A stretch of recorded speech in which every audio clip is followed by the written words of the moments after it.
भजन करो राम का बंदे, वही तेरे साथ जाएगा। भजन करो राम का बंदे, वही तेरे साथ जाएगा। वही तेरे साथ जाएगा, वही तेरे साथ जाएगा। वही साथ, वही तेरे साथ जाएगा। बजा जब काले का डंका, बजा जब काले का डंका, यही सब छूट जाएगा। बजा जब काल का डंका, यही सब छूट जाएगा। भजन कर राम का बंदे, वही तेरे साथ जाएगा। भजन करो राम का बंदे, वही तेरे काम आएगा। और महाराज इसकी पंक्तियों पर ध्यान देना। इसकी पंक्तियां जो है वो हमारे इस पंच भौतिक शरीर पर निर्धारित है। कौन सी? महल चुन चुन के बनवाए, बगीचा सुंदर लगवाए।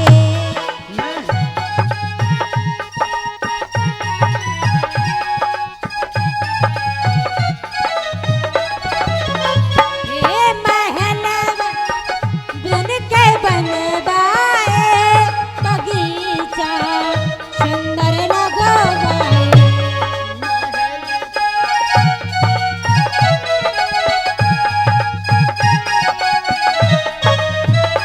जय हो।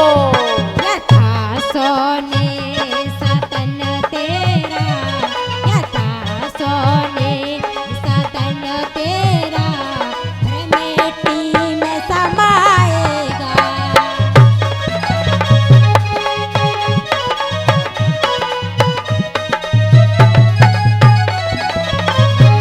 भजन कर राम का बंदे, वही तेरे साथ जाएगा। भजन कर राम का बंदे, वही तेरे संग जाएगा। अच्छा महाराज पंक्ति देखिए कितनी सुंदर है। महल चुन चुन कर बनवाए, भगवान ने महल चुन चुन कर बनवाए हैं। महल क्या? ये पंच भौतिक शरीर, ये जो 5 फुट की बिल्डिंग है, क्या ये 5 फुट की बिल्डिंग जो भगवान ने बनाई है, सुंदर बनाई है। किसी को सांवला बनाया है तो किसी को स्वर्ण रूप बनाया है, किसी को सुंदर रूपरेखा दी है तो किसी को कुरूप बनाया है। तो इसके बाद में महाराज इस शरीर को मनुष्य पूरे जीवन केवल और केवल सजाने में व्यर्थ करवा देता है। सजाने में बोल कैसे? बोले नाना तरीके से कपड़े पहनता है, आभूषणों से सजाता है।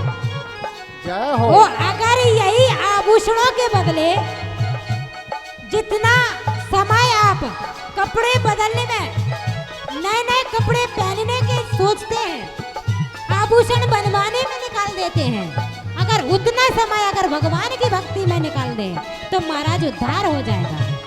यथा सोने सतन तेरा, फिर मिट्टी में समाएगा।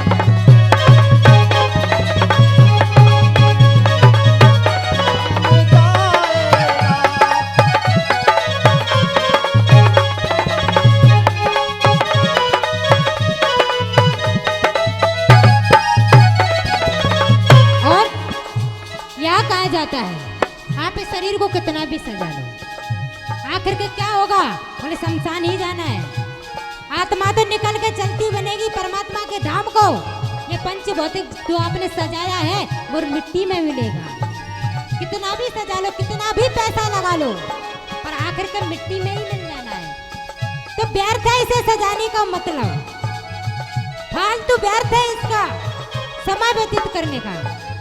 और दूसरी बात, आप इस बिल्डिंग का जितने भी आप इसके संचालक होते हैं, अपने शरीर के द्वारा पुत्र का जन्म हुआ, पुत्र की प्राप्ति हो गई, पुत्र से प्रेम हुआ, घर परिवार से प्रेम हुआ, पहले खुद के लिए समय व्यर्थ कर दिया, फिर परिवार में समय व्यर्थ कर दिया, आखिर के कुछ नहीं मिला।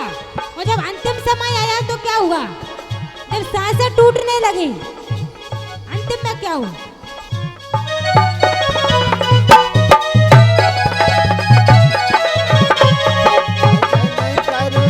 राम का बंदे वही तेरे संग जाएगा, भजन कर राम का बंदे वही तेरे संग जाएगा।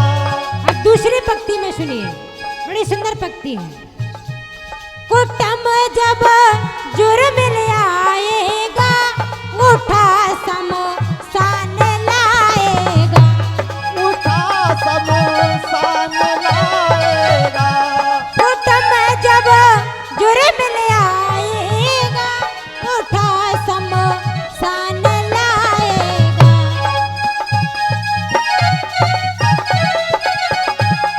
उठा शमशान लाएगा। कुटुंब जब घर पे पहुंचेगा, कहा कि सबसे पहले तेरी सांस टूट जाएगी, सब कुटुंब मिल करके तेरे चाहने वाले तो उठा करके शमशान लाएंगे, और शमशान ला करके तुझे दाह संस्कार कर देंगे, और दाह संस्कार करके जब वो घर पे पहुंचेंगे, कुटुंब जब घर पे पहुंचेगा, कुटुंब जब घर पे पहुंचेगा, राखे तू बने तो जाएगा, आके तू हमको जाएगा, राखे तू बने तो जाएगा, आके तू हमको जाएगा। भजन कर राम का बंदे वही तेरे साथ जाएगा। भजन कर राम का बंदे वही तेरे संग जाएगा। तो महाराज कहने का भाव यही है कि आप जितना भी समय मिले, आपको 24 घंटे में अगर क्षण भर का भी समय मिले तो भगवान का भजन अवश्य करना, क्योंकि सभी श्रोताओं से कहना है कि यहाँ से हम कुछ लेकर नहीं जाएंगे, यहाँ कर्मों का हिसाब यहीं पर होना है, वहाँ कुछ भी नहीं है। इसलिए अगर वहाँ कुछ साथ जाएगा तो तुम्हारा किया लेखा तो पहले ही नोट हो जाएगा, उसका तो केवल हिसाब हो जाएगा वहाँ के लिए। इसलिए अगर क्षण भर भी मिले, अगर परमात्मा के सामने बैठे हो तो क्षण भर के लिए भी बैठे हो तो एक ही लालसा रखना अंदर, धन दौलत की नहीं, पुत्र प्राप्ति की नहीं। अरे जब आप अपने आप के लिए उन्हें समर्पित कर दोगे तो वो आपकी हर मनोकामना पूर्ण कर देंगे। आज हमने राम जी के चरणों में अपने आप को समर्पित कर दिया है, तो परमात्मा ने हमें हमारे जो नहीं चाहा था वो भंडार खोल दिए हैं। हमने कभी नहीं सोचा था कि आपके समक्ष बैठ करके हरि चर्चा करेंगे, पर महाराज दिया हुआ प्रसाद तो उन्हीं का है कि नहीं? नहीं तो इतने सुंदर सुंदर चेहरे कहाँ देखने को मिलते। और महाराज 3 घंटे का समय जो व्यतीत हुआ है पता नहीं चला है, क्योंकि आनंद इतना आ रहा है, आपको सुनने का तो पता नहीं, कहने में आनंद हमें आ रहा है। क्यों? क्योंकि भाव अगर सामने से हो तो अंदर का भाव अपने आप आ जाता है।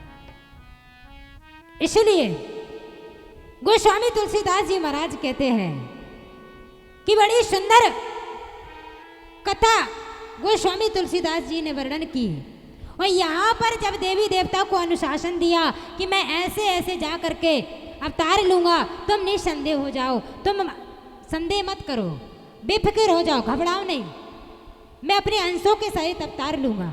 यहाँ पर सभी देवी देवताओं को अनुशासन दे करके परमात्मा ने कहा कि अब आप अपने अपने धाम को जाइए, मैं यहाँ पर अपनी लीला करता वो समय का प्रतीक्षा करूँगा। हरे हाउ सकलो भूमे गरवाई, हरे हाउ सकलो भूमे हरवाई।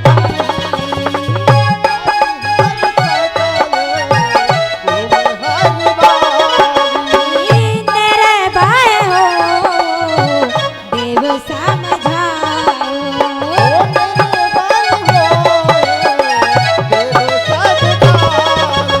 ओ गगन ब्रह्म सुन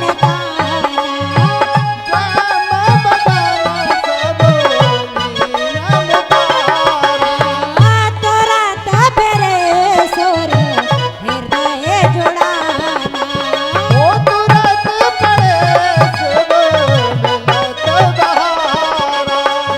तब ब्रह्माधर नहीं समझाना, तब ब्रह्माधर नहीं समझाना।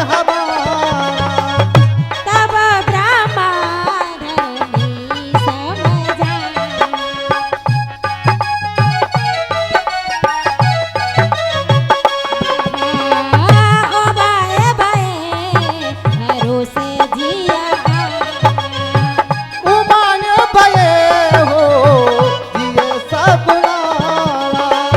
आबाए बाए भरोसे जिया। यहाँ पर भगवान ने सभी देवी देवताओं को अनुशासन दिया, अरे देवताओं आप निसंदेह हो जाओ, मेरा वचन है। ब्रह्मदेव ने यहाँ पर धरती मैया को समझाया है, तब ब्रह्माधर नहीं समझावा, अवय भय भरोस जिए जावा। यहाँ पर पे धरती मैया को अनुशासन दिलाया, भरोसा दिलाया कि हे धरनी आप अब अपने धाम को जाइए, यहाँ पर परमात्मा तुम्हारा भार उतारने के लिए अवश्य आएंगे।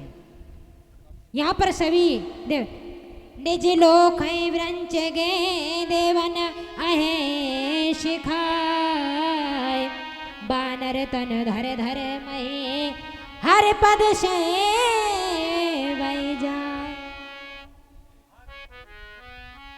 तो महाराज निज लोक व्रंच गे देवन अहे सिहाय, बानर तन धर धरि महे हर पद से वही जाए। यहाँ पर सभी देवताओं से कह दिया कि आप जाओ, और कहा कि आप सभी जा करके, यहाँ पर सभी देवी देवता अपने अपने लोक को जाते हैं और जा करके मन में विचार करते हैं कि यहाँ पर धरती का भार उतारने के लिए परमात्मा ही क्यों, परमात्मा का हाथ बटाने के लिए हमें भी जाना चाहिए। तो यहाँ पर बानर तन धर धर मही हरि पद से वही जाए। यहाँ पर सभी देवी देवता बानर रूप में जा करके परमात्मा का सहयोग किया है। यहाँ पर कहते हैं बानर कहाँ से आए थे और कहाँ चले गए। तो महाराज यहाँ पर सभी देवी देवता ने बानर रूप में प्रभु की सहायता की है। गोस्वामी तुलसीदास जी महाराज वर्णन करते हैं, गए देव सब निज निज धामा, गए देव सब निज निज धामा। निज निज धामा, भूमि सहित मन कहूँ बेशरामा, हर भूम सहित मन बेसरामा। जो कछु आयुष ब्रह्मादीना, ब्रह्मादि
निज धामा भूमि सहित मन कव विश्रामा।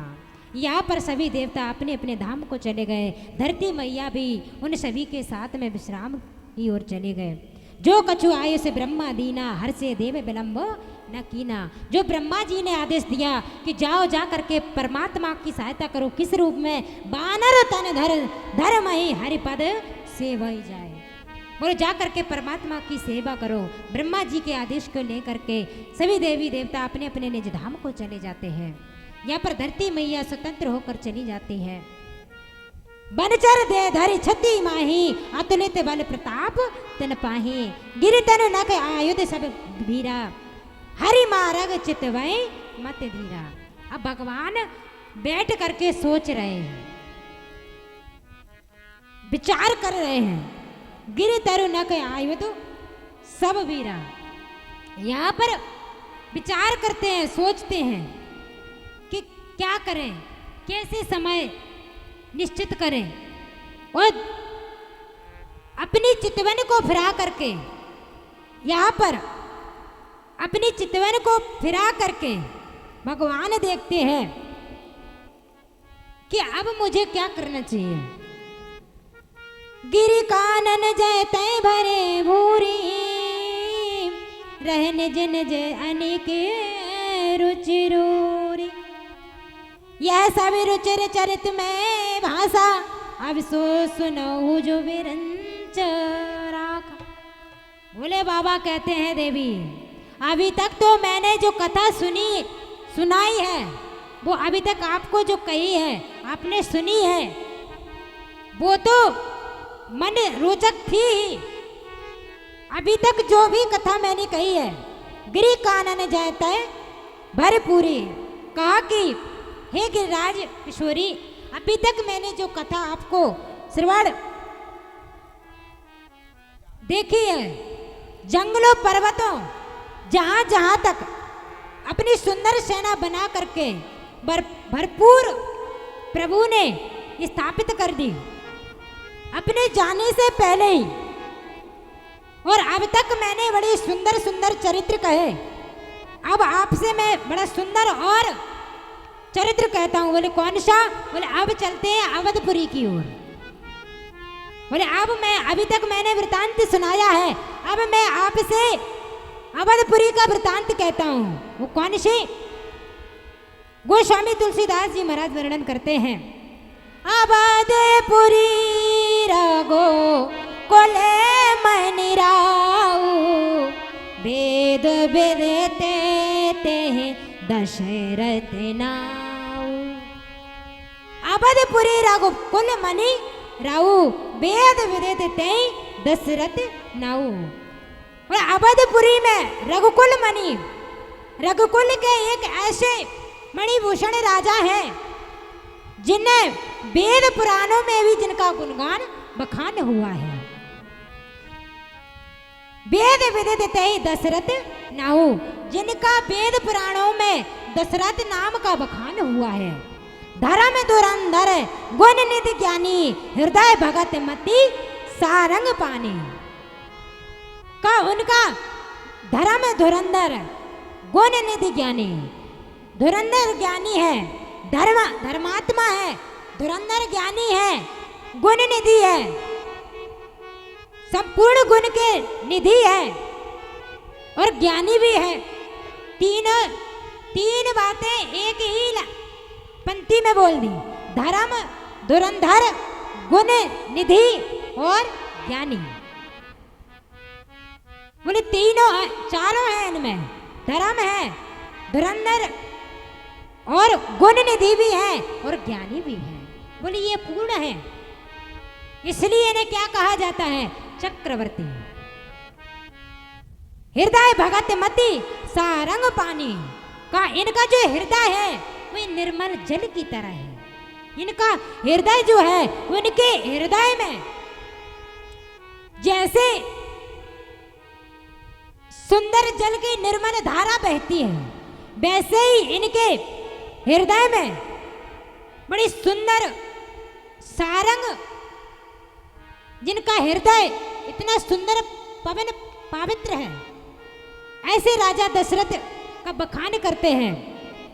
हृदय भगते मते सारंग पानी। और राजा दशरथ जो है वो सारंग धनुष को अपने हृदय में धारण करने वाले हैं, और जिनके हृदय में भगवान की भक्ति अपार है, जो कभी भी उनके अंदर इतनी निष्ठा इतनी प्रीति है भगवान के धर्म के लिए, वो खुद को भी न्यौछावर कर दे। कौशल्या आदि नार प्रिय सब आचरण पुनीत, और प्रति अनुकूल प्रेम दृढ़ हरिपद कमल विनीत।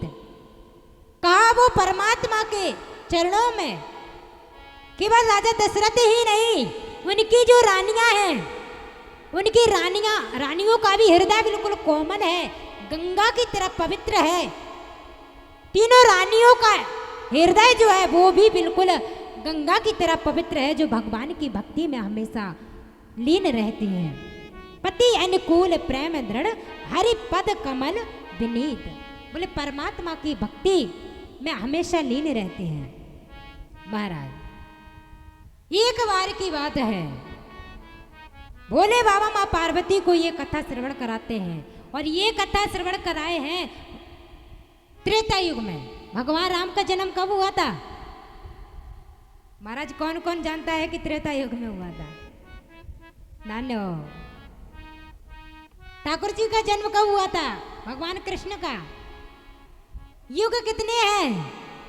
4। सतयुग, त्रेता युग, द्वापर युग, कलयुग। पर महाराज विचार कीजिए, सतयुग से द्वापर आना था, पर लीला देखिए ठाकुर जी की कि त्रेता युग बीच में क्यों आया? क्योंकि भगवान चाहते थे कि सतयुग सत्य का रूप है, और त्रेता मर्यादा का रूप है, और द्वापर युग जो है वो प्रेम का प्रतीक है, और जो कलयुग है वो भजन का प्रतीक है। कलयुग में क्या है? भजन है, या कुछ नहीं है। और भजन में ही केवल और केवल भजन से ही कलयुग में, जब कलयुग को श्रापित किया गया था राजा परीक्षित ने, तो कलयुग ने वास मांगा था, और जब उन्हें श्रापित किया तो वो कहा राजा परीक्षित आप मुझे श्रापित तो कर रहे हो, पर एक बात मैं तुम्हें बता दूं, मुझ में एक अच्छा गुण है। बोले मुझ में माना 1000 गुण खराब है, पर मुझ में एक गुण बहुत अच्छा है। कौन सा? कलयुग केवल हरि गुण गाहा। कलयुग केवल राम आधारा। कलयुग में कौन सा?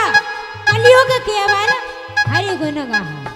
कलयुग में केवल भगवान से ही, भगवान के नाम से ही तर जाएगा।